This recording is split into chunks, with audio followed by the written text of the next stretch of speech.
Hey everyone, and welcome. Today we're going to tackle a document that, let's be honest, can sometimes feel like a chore, but I promise you, it's actually a research superpower. I'm talking about the Data Management Plan, or DMP. If you're a researcher here in Canada, you're going to want to stick around because we are about to make your life a whole lot easier.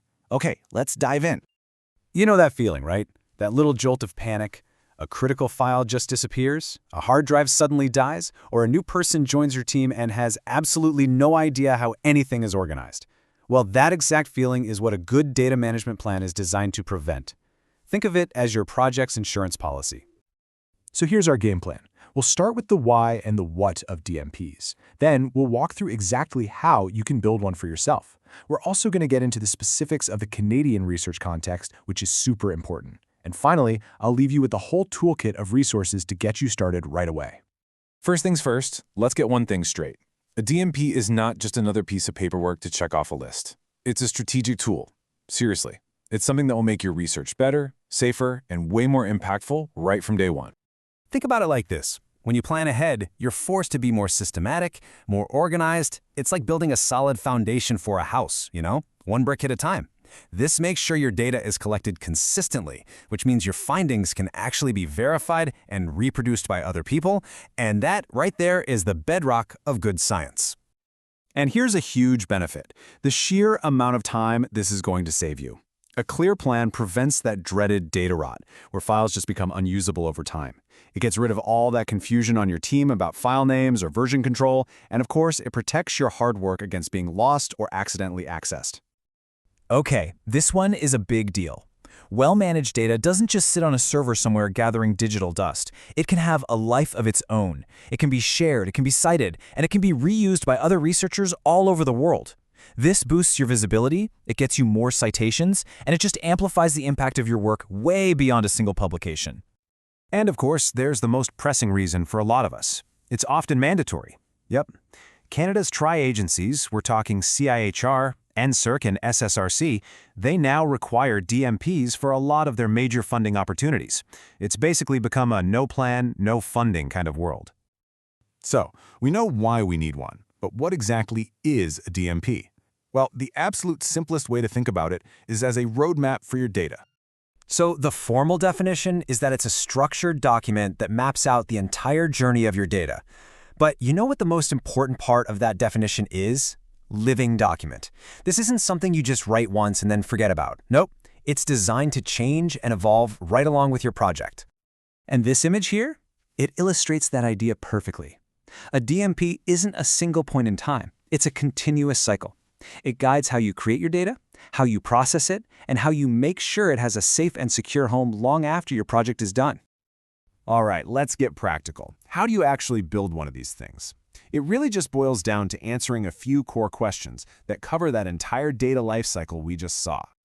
A good DMP basically tells a story. It answers these 6 key questions. What data are you actually going to collect? How are you going to describe it so other people can understand it? Where is it going to live and be kept safe? How will you make sure it's preserved for the future? Who can share and reuse it? And finally, what are the ethical and legal rules you have to follow?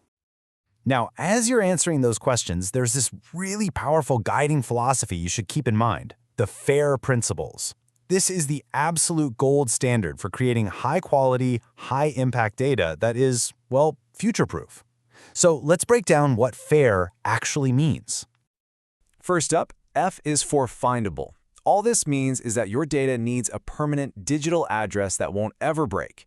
By putting your data set into a repository, it gets what's called a persistent identifier, like a DOI, a digital object identifier, which makes it discoverable for anyone, forever. Next, A is for accessible. So it's great if people can find your data, but can they actually get to it? This means putting it in a recognized repository where others can access it under really clear conditions. And it's important to remember, the tri-agency policy isn't an open data policy, it's a responsible data one. The goal is to be as open as possible, but as closed as necessary.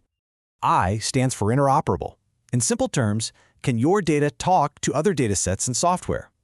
This is all about using common, non-proprietary file formats like a CSV file instead of some weird specific format, and using standard metadata so your data can be easily combined and analyzed with all sorts of different tools.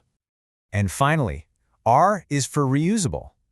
If your data is going to have a life after your project, other people need to know exactly what they're allowed to do with it. You can do this with a clear data license, like a Creative Commons license, and of course, excellent documentation so they can actually understand and replicate your work. Okay, let's zoom in a bit and focus on the landscape right here in Canada. The Tri-Agency RDM policy has some very specific requirements, and it creates this system of shared responsibility. So, the whole policy really rests on these three pillars. First, your university has to create a public strategy, which is great because it means you get access to support and infrastructure. Second, you, the researcher, have to submit a DMP for certain grants. And third, you have to deposit your data in a repository when the project's over. See, it's a partnership between you, your institution, and the funders. Now, this is incredibly important, so listen closely.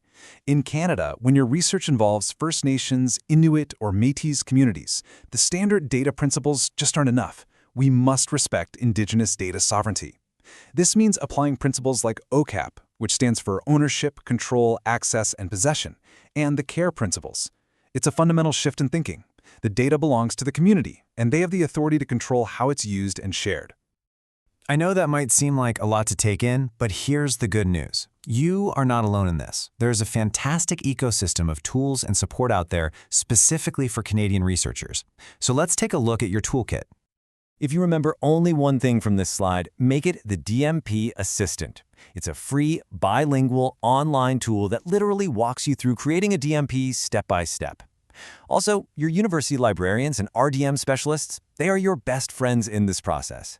And for depositing your data, platforms like Borealis and FDR are all set up and ready to help. I think this quote just captures it all perfectly. A DMP isn't just another document. It's the very blueprint for modern, reliable, and impactful research. It's truly how we build knowledge that's going to last. So I'll leave you with this question to think about with your own work. By embracing data management planning, you're not just ticking a box or meeting a requirement, you're actually securing the legacy of your research. So, is your data built to last? Thanks so much for joining us.